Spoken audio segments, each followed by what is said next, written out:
Welcome. This is Step Into the Story with our featured author interview. I'm Barbara Tanner Wallace. I'm here with Donna Jones Allward, New York Times bestseller, and our special guest, Janet Raye Stevens, who, so honest, I have been binge reading this series all weekend. The minute I finished, I would literally go and buy the next one. So she writes the Beryl Blue Time Cop series. Sue Slade, if you're watching, you're going to love this series. You have to read it. So she will love it. I'd love to hear. Binge. I'm invested. I kept telling them to Donna, I said, I am really invested in finding out what happens.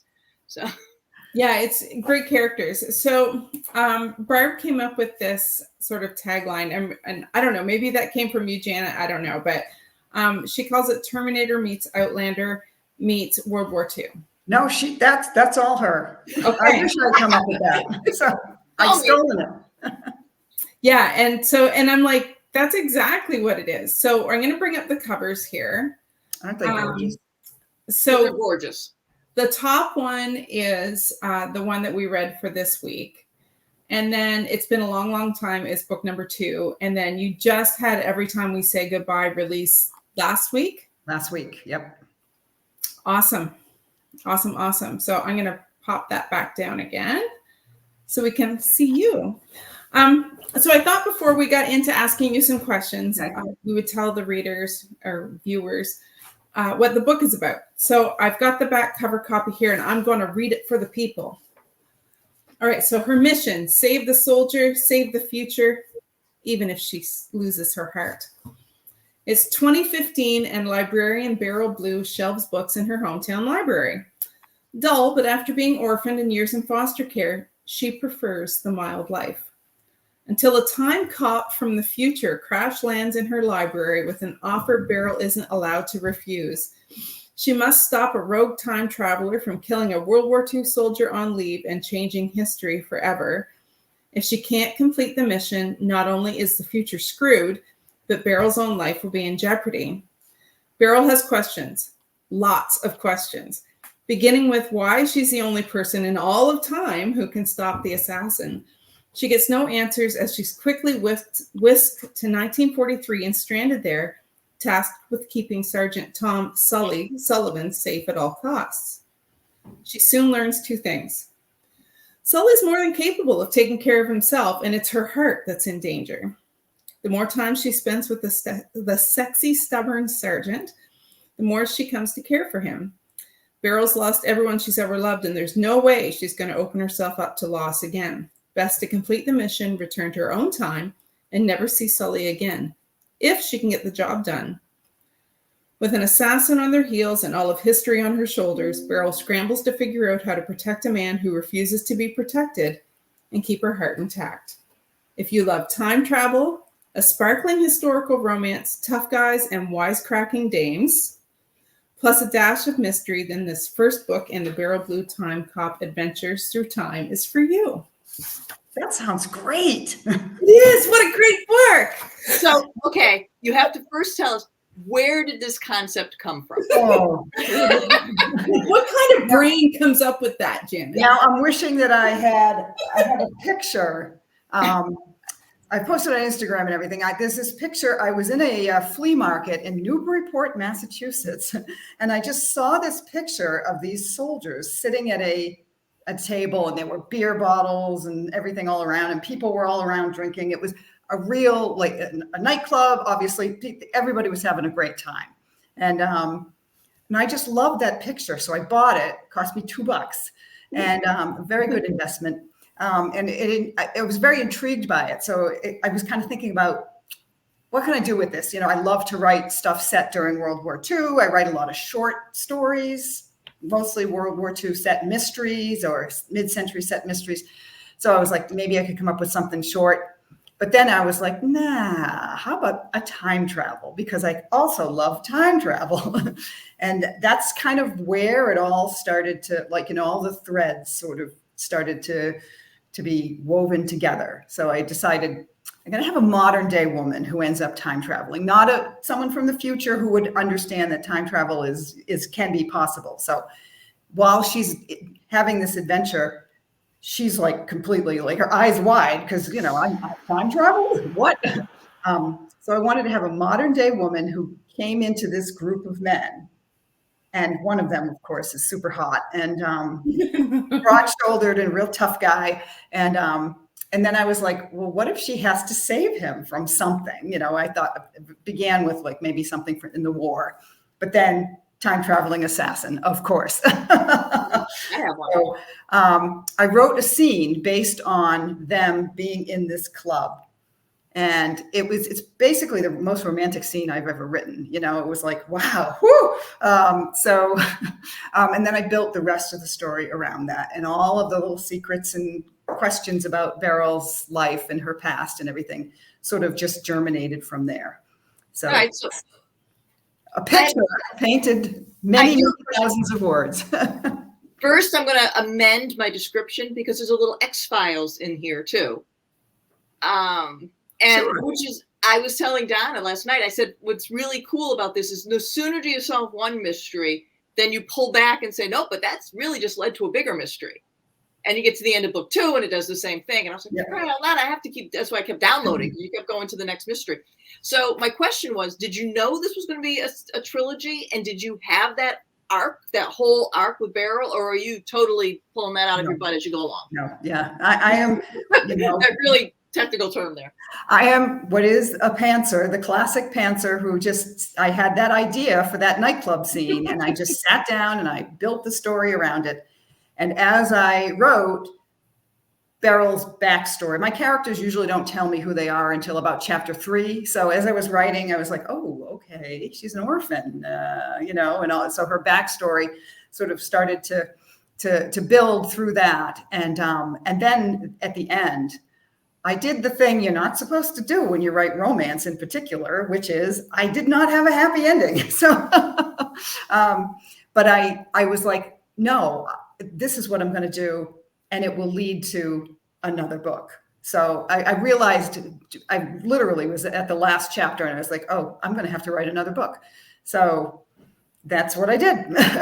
And it's very layered though. I mean, when you look at it, when you take all 3 as a whole, it is very layered and you can see the elements flowing all the way through it, which makes it feel like it was very pre-planned.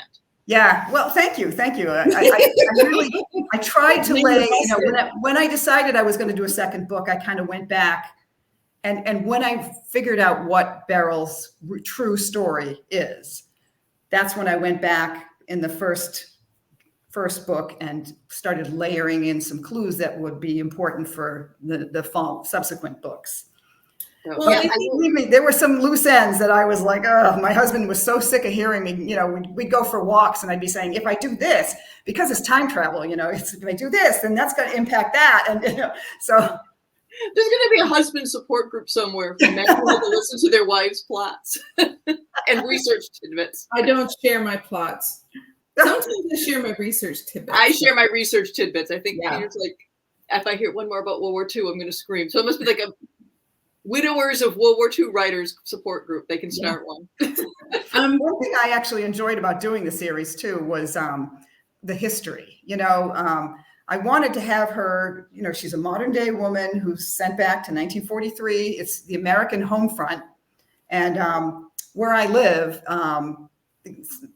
I base it in kind of like a city close to where I live. And right next to that was an army base. It's now shut down, but it was an army base that was around for, over 100 years. And so it was a big place in World War II where a lot of soldiers went through there. And so I used some of the feel of that time period that the American home front and what the soldiers they'd go into town. And, of course, the town would get inundated with these guys. And some of the little historical tidbits that Beryl is experiencing herself as somebody from another time. So I enjoyed that. When you said, you broke the rule about a romance because it doesn't have a happy ever after, I wouldn't call this a romance. Like there's just so much going on. This is really, and Barb and I were talking about this, being a genre bender. Like it really is, because it could be historical romance. It could be, it's a time travel romance. Like there's a lot going on. So I think that's totally okay. And I didn't feel like when I got to the end, you don't feel like you've been shortchanged, which So it doesn't feel like you've actually broken that rule, if that makes sense. But one of the things I loved was how, because you took Beryl and she's modern and not from the future, because it was kind of neat that you had present, past, and future. But I loved how you put her in 1943. And so she was able to experience those historical tidbits and way of life and whatever. But she also brought her own to it in awkward and great ways. Like, she made the comment about she was going to be forever paying off her student loans. And she's like, you won't know what that is. Right. And I think one of my favorite lines, and knowing you a little bit, this was even better for me. But one of my favorite lines is when she said, I'm a librarian, not an entomologist. And I'm just like, that's a Star Trek reference from Absolutely. Absolutely.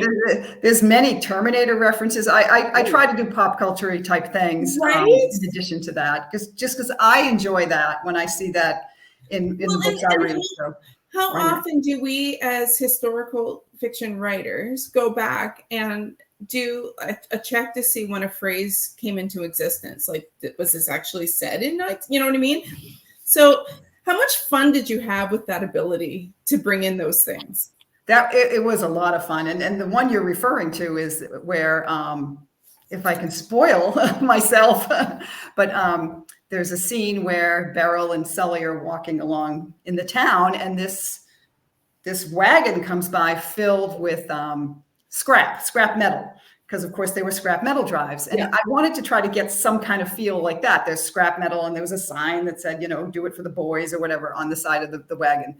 And Beryl says, oh, there's everything in there but the kitchen sink. And Sully laughs hysterically. And she's like, oh. But wait, there is a kitchen. Has you never heard that expression before? And then she realizes, am I introducing an idiom before it's time? Right. So I had a lot of fun with that kind of thing, with her saying things, which of course Sully does pick up on. He kind of pretends he doesn't, but he picks up on the way she speaks. And that makes him a little suspicious of who this woman is that's just kind of dropped into his lap, Right. So there were two things that I loved. One, my favorite line is when she puts the girdle on and she's like, I've been doing crunches and I could have just been wearing this. I was like, right. But the fact that she's a size 14, you mentioned it at the beginning. And when she goes back in time, size 14 is a very sexy, desirable size. Right. And like all the guys, like she suddenly realizes like she's a hot little mama in she's 1943. Yeah, she is. And they're like, whoa, look at you. And like it catches her off guard, like, oh yeah, right, I'm hot. I wanted her to be an ordinary woman, except for her past. Obviously, she grew up poor and she was an orphan, but she's an ordinary woman who's pretty, very, very attractive. And but I wanted that. But she goes back to the 40s. You're right, and she's va va voom. The guys are like, ooh. Like, ooh, look at you. Especially with the girdle and the bra that pushes everything up. Right. So. Right. I think you said it in the second book. You said something about she had the her little pointy cones up or something like that. Well, even the first one, it was like something about how the bras in our time, like, never lifted and separated like that or whatever. Like, there were just some really great lines that brought that in, but still in the historical, like, nostalgic setting of the 40s. Like, that was really, it's neat. And it's not heavy science. It is about time travel, but it's not a heavy science book, which we should tell people. Yes. There's not big, long explanations of science. In fact, it's explained so that Beryl can understand it. Exactly. And that's why I wanted her to be modern day. She's a librarian, not a physicist, so for her, it's like they do something and she travels through time. They push a button, So yeah, it is very much a love story to that kind of that time period and the innocence of that time period. Thank you. And like that time before it switched, because when book 2 comes, that's gone. I mean, the innocence is gone. They now have all seen what it was. But in 1943, they hadn't shipped over yet. So there was still that, we're going to show them, we're going to say, pride of a country and all that. And so there's some real emotional stuff going on. in the first book where she is realizing, who are these guys and what's going to happen to them? Not just Sully, the other men they hang out with, and so I really try to write like, my stuff is like, it'll be funny, but it will also have a heart to it. There's a core to it. And then occasionally I'll stab you in the gut. So just to keep you on your toes. There's a couple real gut kicking moments. There's a scene between Beryl and Sully toward the end that is a rip your guts out sort of scene. Yeah. We won't talk about it, right? We don't want to spoil it. Well, and there's another one when she goes to a family dinner. Oh, yeah. And realizes a few things. But but there is just enough emotion under it.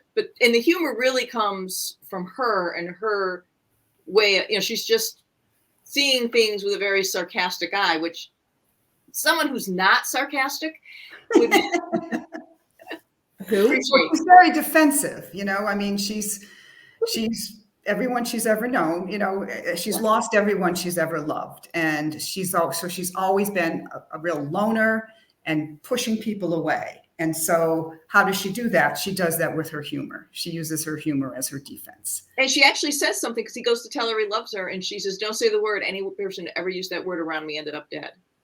Yeah. Which is a great line. There were some really, really good lines in there that hit home. Thank you. I had so much fun writing them. So it was a fun read. I told you I've been binge reading it. So I think this week will be book 3. It's almost like when I said genre bender, like it also has like this cozy mystery feel to it. Yeah. But it's just like, Janet, there's everything in there but the kitchen sink. Right. That's it. Damn it, Janet.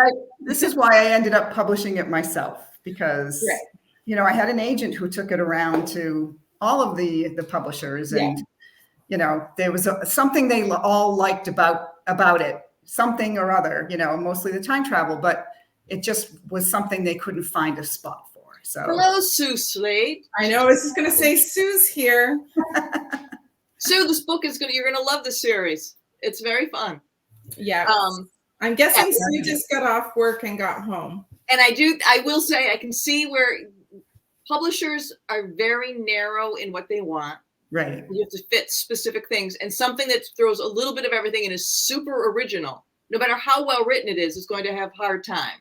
Right. And so I can see where you place it. Like even when you put like Janet. Okay, so as a self-publishing question, how did you choose what categories to put in when you're limited to like 3 categories, for example? Good question.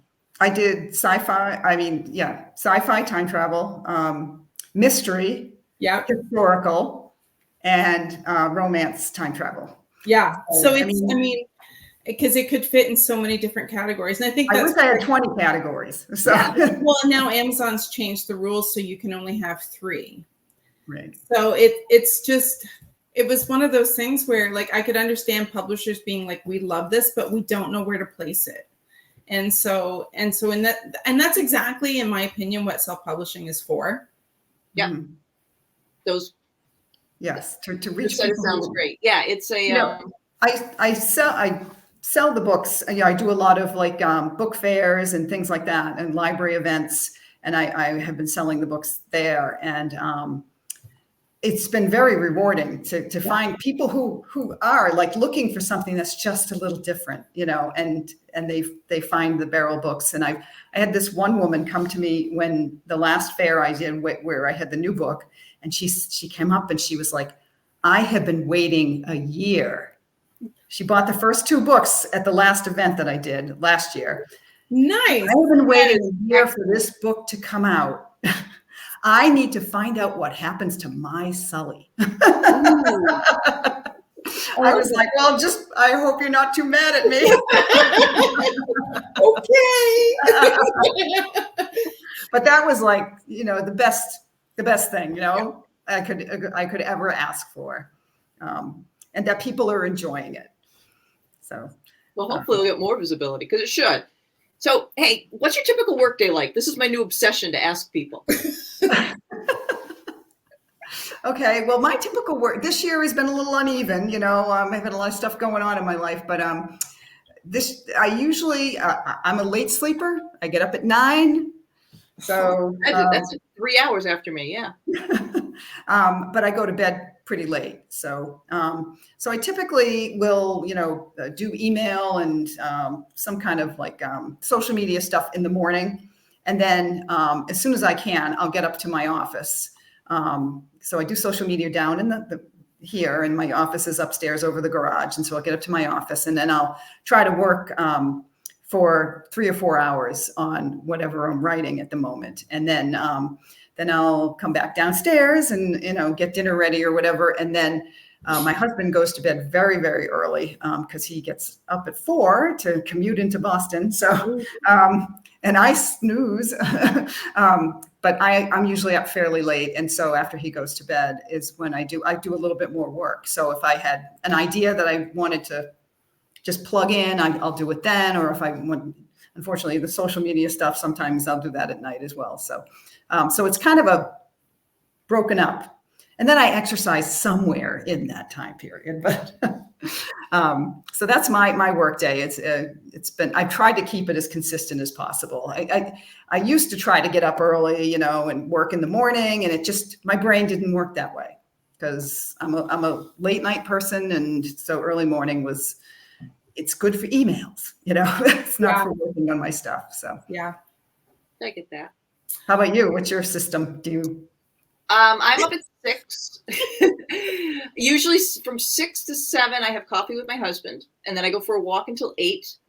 Then it's breakfast, shower, and then I go to work. And usually I work mostly until about 5, doing whatever has to get done, and then I'm done for the day. Because I too notice that it's always because I have to cook dinner as well. Donna's got a husband who cooks. So. Well, okay, so we share the cooking. So he actually messaged me today and said that he would cook and clean up tonight because I'm going to a thing. But so Janet, when you said like your brain just doesn't work in the morning to do that kind of stuff. So for me, it used to be right in the morning. And then because my brain used to be the best, the sharpest first thing in the morning. And then I would do like socials and all the other stuff, like little piddly things in the afternoon. But as I get older, I find that that's not how things are working as well. So actually, I generally do that kind of thing until about 11:30. Like my emails, my socials, any advertising, like all that admin stuff. And then about 11:30, I'll get something to eat. And then I will work through till about 3:30 or 4.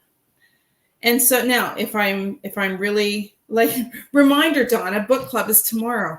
I know that. I'm going out twice this week, Sue. It's a big week.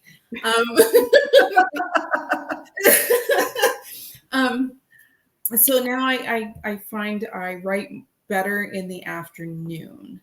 And then then my brain is done. And so the evenings I generally read until about 8. And then I might watch something on TV for the last hour and a half. And then that. But I try not to work in the evenings unless I'm feeling particularly motivated, which hardly ever happens. So that's kind of where I fall on that. Yeah. So we all have different systems and different ways of doing things, but we get to the same end eventually. Right. And I think everybody has their own thing that works for them, right? Right. Absolutely. Okay. So my question is it's not totally random, but you might laugh. I want to know where Teapot Tuesdays started.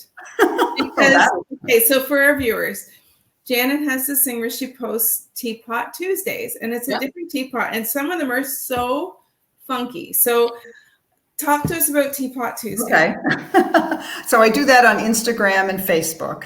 I do it occasionally on Twitter, but I mostly do Instagram and Facebook. I have this collection of teapots that I don't know how it started. I mean, I drink tea every day. I'm a tea drinker. I've never drunk coffee, and I love tea. And so, of course, I love teapots and teacups and, the little designs and stuff. And so about 30 years ago or so, I bought that fish teapot was my first teapot, that one that I had on Instagram the other day. And then I started just like, people started giving them to me, and then I started like, buying, but only if they were like flea market or something, inexpensive. And so now I had a bunch of teapots. So it was like, I joined Instagram way behind the curve because I'm always way behind everybody else, yeah. So and it was like, oh, you have to have pictures for Instagram because that's what people like on Instagram. Facebook, I would always just comment weird things that I saw on the street or whatever. And but so Instagram, I was like, all right, well, I'm gonna put my teapots up there. And then so the alliteration, of course, came to me. Again, I just pantsed this whole thing. So Teapot Tuesdays. And so then I was like, well, now I got to keep doing it.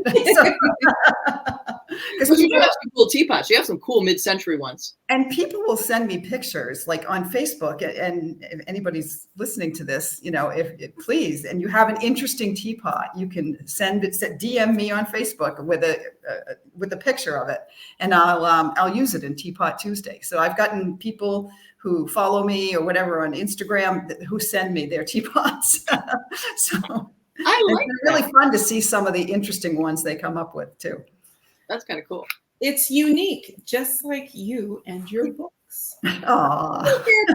Well done, Donna. All right, so I'm going to make you work a little bit more. Okay. Ooh, this is what Anna said. She loved your pumpkin teapot.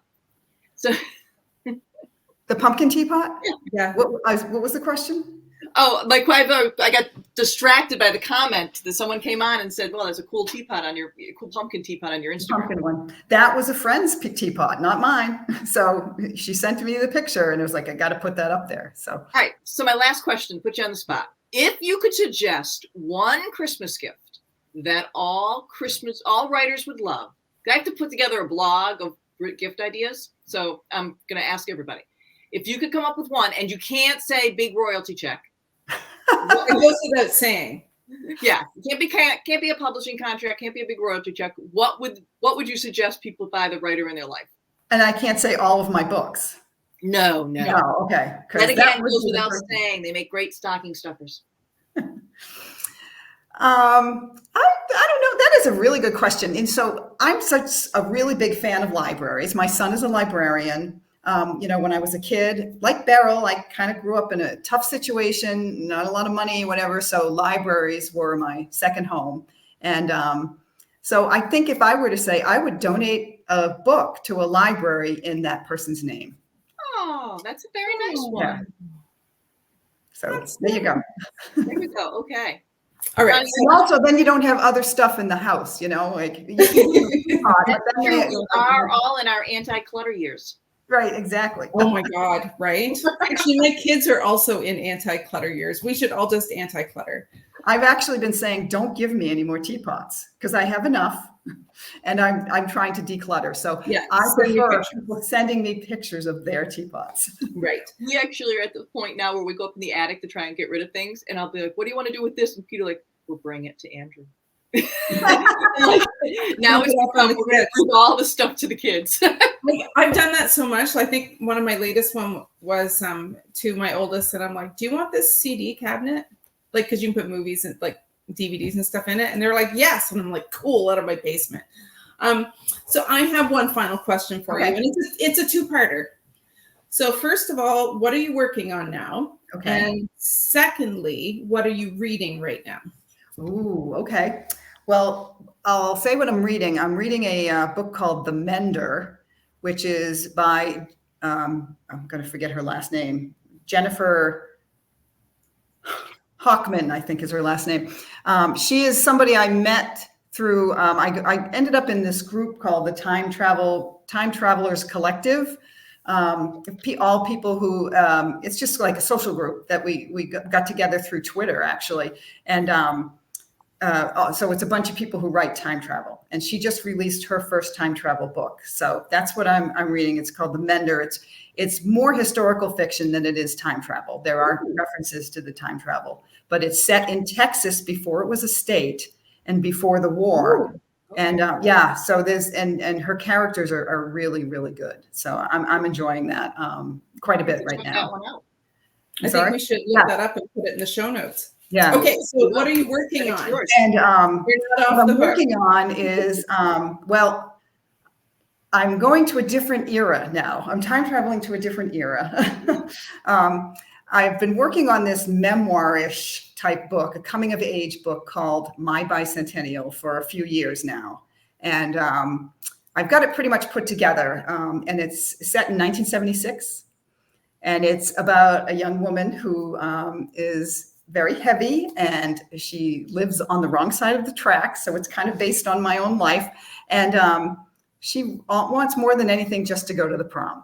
And so it's all about her sort of thinking that if she loses weight, she'll get a guy to take her to the prom. But of course, that's the superficial part of what it's about. It's more about her day-to-day life and how she kind of sort of slowly comes to understand herself and to accept who she is, and possibly maybe even go to the prom. So, well, we were joking about the prom, but in high school, back in the 70s and 80s, when we were in school, going to the prom was a huge thing. If you didn't go, you were a loser if you didn't have a date. And even back then, I mean, it was the height of women's lib movement, but still, you know, you kind of had to wait for the guy to ask you, you know. So and you didn't go with your friends and stuff the way they do now, which now I love. Yes, I'm absolutely. glad that people decided that. I deal with that a little bit about how times were changing at that point in time, and you know, some of the girls do go to the prom just together, you know, which is pretty shocking, but it's more funny than it is, you know. There's some pulling of the heartstrings, but you know, I really had a lot of fun with this book. Yeah, but that balance of light and dark is what makes those heartstringy moments even more poignant. Like I'm a huge fan of that. And that is totally my style, you know. I just love to crack people up, but then in the next turn, just be like, "Ooh, what? Whoa!" So again, like when you think about like comedians, it's laughter is hiding. It's always the way they hit behind things. Yeah. So it's perfect because the balance makes you not feel like you're going to drag down with all the angst, but it makes the angst hit you harder. Right. Yeah. So I'm gonna finish that up. I'm gonna polish it up and everything, and I think I'm gonna try to query some agents and see if I can go traditional publishing. And the other thing I'm working on is a sci-fi romance. Not really a romance because it's, you know, it never ends in a happy ending. It's an adventure series that I'm working on about a long time, like she's sort of a mercenary for hire, security for hire, who is on her last mission. And she and this Indiana Jones like treasure hunter team up to find this precious jewel before the bad guys can find it. And so that's totally an adventure. And is it like a time traveling Jewel of the Nile kind of thing? Exactly. Well, not time traveling, in space. We'll say Jewel of the Nile in space. Space opera, space cowboy kind of thing. Yes. Yeah. And that will be the beginning of a new series. And I might actually indie publish that. And we'll see, because I have ideas for other books in the series, and we'll see what happens with that one too. Do you think Beryl will ever come back? Beryl? Actually, Beryl is coming back in the Time Travelers Collective has an anthology that's coming out December 8th. And I have a Beryl story in that anthology. So I don't want to spoil anything. So it'd be nice if we saw Beryl once in a while pop up. It'd be nice if you could read the series first and then you could read the story. So right. Yeah. So, and Beryl I think I'll do a couple of stories. I do have an idea for a longer form, maybe a novella or maybe a full-length novel, because my novels are pretty short. They're 250 pages, 270 pages. Yeah. So something like that. That could be Beryl in the future, a couple of years from the last book in the series. And again, I don't want to say anything else. Well, we spoil myself. We filled up our time, so we won't keep you too much longer because it is your work day. But I'm really glad you came on to join us. Again, I love this trilogy. I've been having a great time reading it. I think it's super fun. I'm so And glad to hear it's that. exactly the kind of thing that one needs right now with a whole bunch of stuff that's going on in the world. Sometimes just disappearing into a fun adventure is, with just enough twists and turns. Right. That's what you need. Yeah. And something else, last word, I guess, is a lot of the stuff when Beryl is traveling around into the past, she discovers, you know what? The past wasn't so great either. Everybody has that opinion of, oh, the good old days, and it's like she's often saying the good old days weren't that good. So Yeah. she kind of runs into that kind of thing. And even though it's mostly an escape, but she does have some commentary on the contemporary times. So there you go. Okay. So Donna, what's coming up? All right. Well, I'm so glad you asked. What's coming up is on the 28th, we're having our final writing room segment, and it's going to be on your next steps. So now that hopefully if you've done this, write your book this year with us, then this is, okay, your manuscript is done. Or if you're doing nano, your manuscript is almost done. And so what do you do next? And that's on the 28th. Yes. Yes. At our regular time of 2 p.m. And then we are taking a couple of weeks off. We'll be back on December 12th. We have a special guest joining us, and we'll be talking about The Winter Guest by Pam Jenoff. One of her earlier books, but. Yeah, but we thought, keep it wintry for Christmas. So so The Winter Guest is our read. And so that's on December 12th at 2 p.m. Very cool. And we might have some we might have some announcements regarding 2024 coming up. Yeah, we have a couple of other broadcasts coming up toward the end of December. That will we got a couple things up our sleeve. Yeah, we'll share more about that later. Way to tease. Yeah. So thank everyone for watching. Go out, grab yourself Beryl Blue. You'll enjoy it. It's on Amazon. Is Amazon only, or the other? Can you go? It's at Barnes and Noble and all the, all the wherever ebooks are sold. Download them, right. or you can find Janet on the side of the road, hawking them at Instead of her trunk. Buy my book. If you see some woman running at you at some service station or whatever, you'd be like, oh, it's Janet. It's Worth your time, worth your money. It's really a good read. So thank you again for having me. I appreciate it. It was a lot of fun. It was fun to have you. All right, You thanks. predicted it would be fun, and it was. I did say it was fun because you are fun, Janet. All right, thanks everybody. We'll talk to you soon.